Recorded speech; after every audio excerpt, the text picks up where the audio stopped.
What's up, everyone? Today I'm going to show you how to put in the Dynamic Performance Trigger into your Walther PPQ Q5 match steel frame.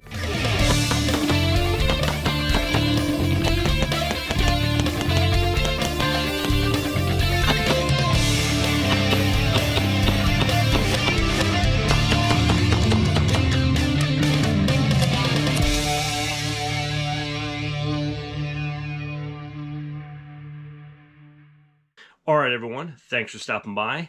I am the Average Doomsday Prepping Dude. Before we begin, please take the time to hit that little red button right there to like and subscribe, as I have plenty of do-it-yourself videos for the Walther PPQ and PPQ steel frame platform. Alright, so this is the Walther Dynamic Performance Trigger. I also ordered the cedar housing. It does come in a nice case. So let's open this bad boy up and see what things look like.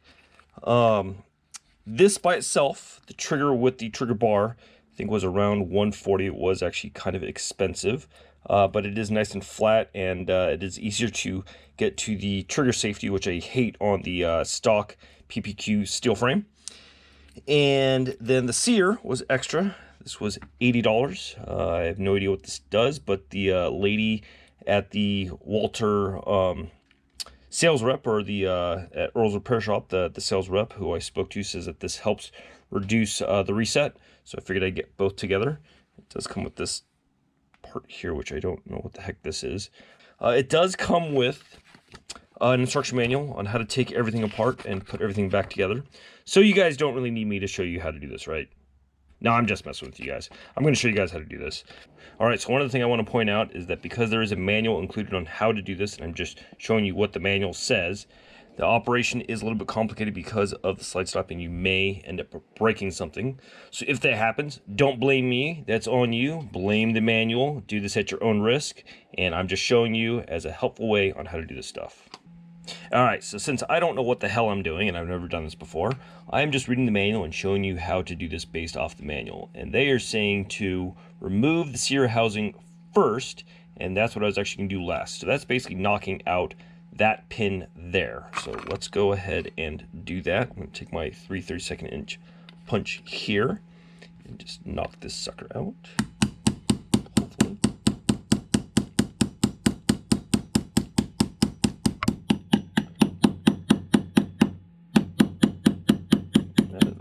Pin. Wow, okay, that's pretty big. Wow, that is a really long pin. So I'm going to take the pin, make sure I don't lose it, and we're going to put it in my magnetic parts cup holder. So that apparently just comes out. Okay, now that I've got the pin out, it actually says to flip it around, and I tried pulling the sear housing out, but what I'm going to do is I'm going to take a flat jewelry screwdriver, just kind of put it in this little hole here and not force it.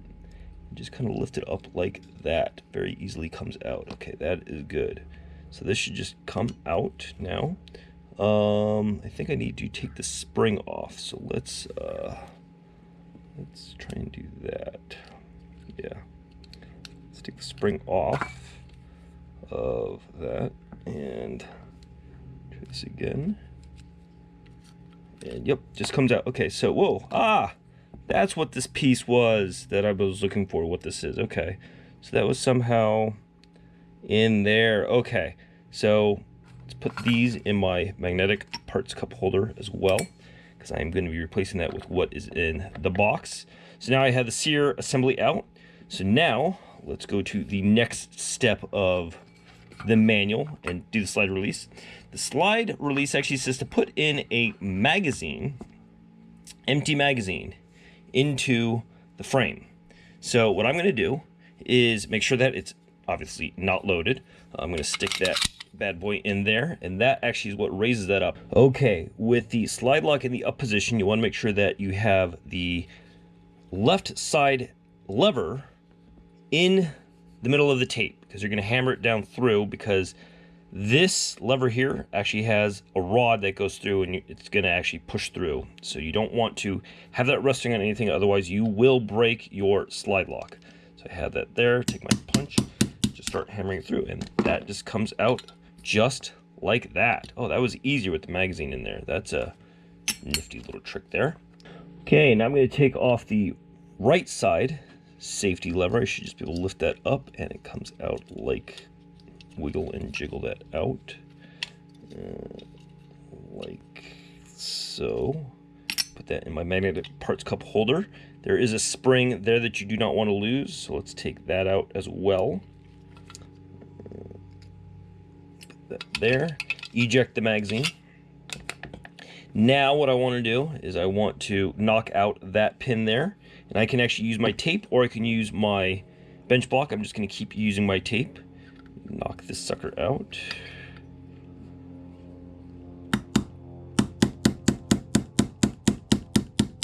Sorry about the plane flying overhead.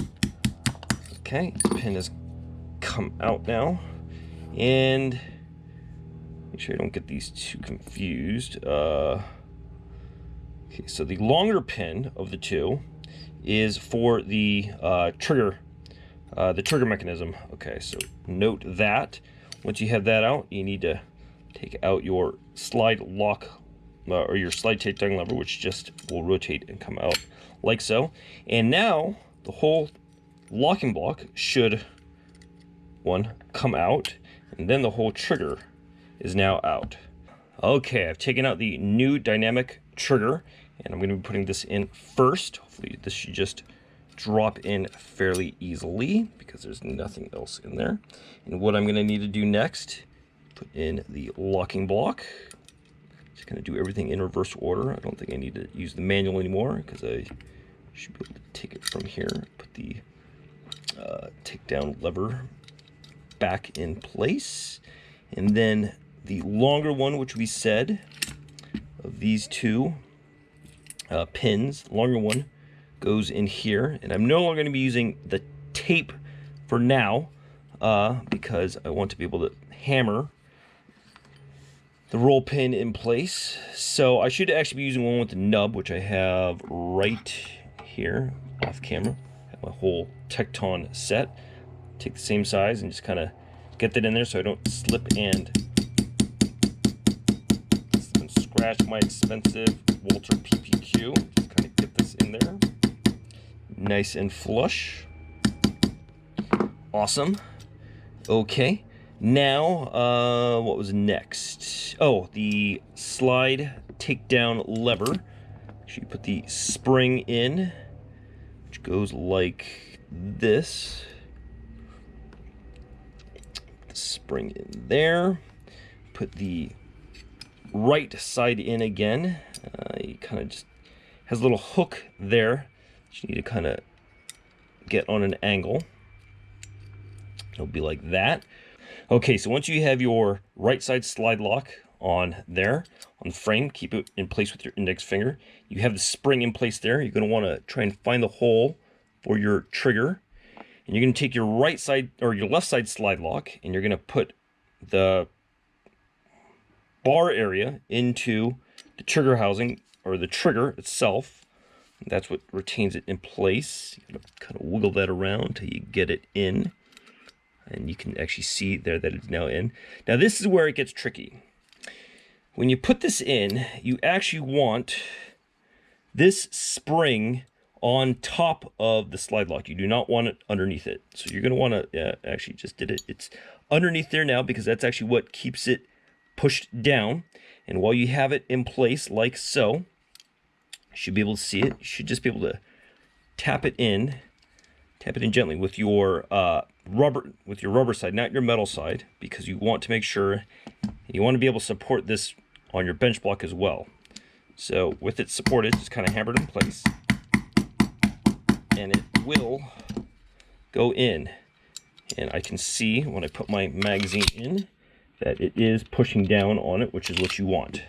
So you know it's correct when you have that spring in there above the slide lock, and it actually does have resistance. Okay, so good. Now we're going to get the new sear mechanism and put that in place. Okay, so this new sear housing actually comes with a spring. I'm actually going to take this spring off because I have the Spring Co. competition trigger kit in mine. I think that's actually a little bit lighter weight than this one, so I just need to pop that off like so. I should be able to just pull this out with my jewelry screwdriver, kind of just pull it out like so, and it comes off. Okay, that's now out of the way. Okay, once you've taken off the spring off of your sear housing, you're going to want to take this little bar, put it in just like that. Once it's in the sear housing mechanism like this, you want to lift up your trigger bar like so, and just kind of stick your trigger bar in sear housing like that, and drop the sear housing into the frame very carefully, keeping this pin into place, and don't force it. There we go. You kind of just got to get it into place like that. Okay, good. Now that I have it like this, I'm going to take my bench block and knock the pin back in. And I am using the one with the little nub so I don't slip and scratch my frame.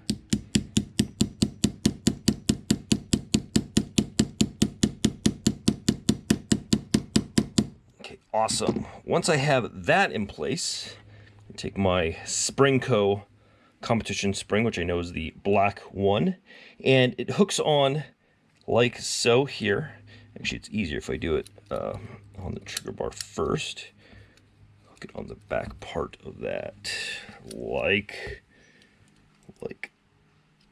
so, and then grab this end here and just force it onto there. So now, ooh, that feels way better. Let's function test the pistol.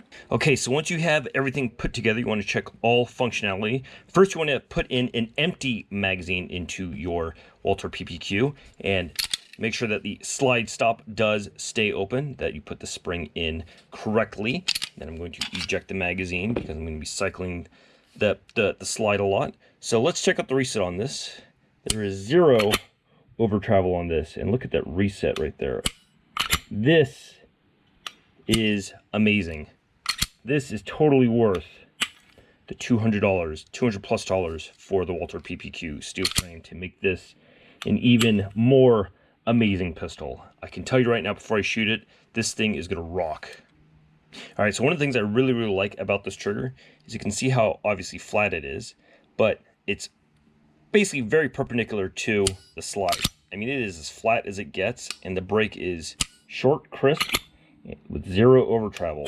Much better than the curved Walther trigger. I hated the curved Walther trigger because engaging that trigger safety was actually a little bit more difficult because it had the curve at the bottom. So this makes it very easy, very little take up there before the wall, and bam. This is a great trigger. I can already tell you I love this thing.